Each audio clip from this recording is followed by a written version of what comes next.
ஒரு கடைக்கார் வந்து 28% டிஸ்கவுண்ட் கொடுத்துட்டு அது மூலியமா 20% ப்ராஃபிட் கிடைக்குதுன்னா காஸ்ட் ப்ரைஸுக்கும் எம்பிக்கும் உள்ள ரேஷியோ என்னன்னு சொல்லி கேட்குறாங்க. சொல்லுங்க பார்க்கலாம். சிபிக்கும் எம்பிக்கும் உள்ள டிஃப்ரெண்ட் வந்து 3:5 இருக்கு. என்ன ரீசன்? சம்முக்கு ஒரு ஷார்ட்கட் ஃபார்முலா இருக்கு. CP by 100 minus discount percentage equal to MP by 100 plus profit percentage கொடுத்தாங்கன்னா ப்ளஸ் போட்டுக்கோங்க, அதே லாஸ் பர்சன்டேஜ் கொடுத்துருந்தாங்கன்னா மைனஸ் போட்டுக்கோங்க. அவ்வளோதான், வாங்க சால்வ் பண்ணலாம்.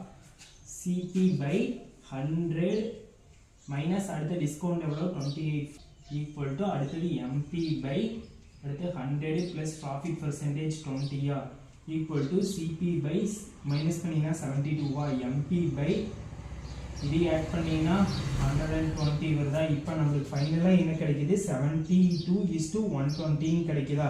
இது 24 டேபிள் டிவைட் பண்ணிங்கன்னா 3:5 கிடைக்குதா. அவ்வளோதான், செம்ம ஈஸியாக சால்வ் பண்ணிவிட்டு இந்த மெத்தடில் சால்வ் பண்ணுங்கள். உங்களுக்கு சேனல்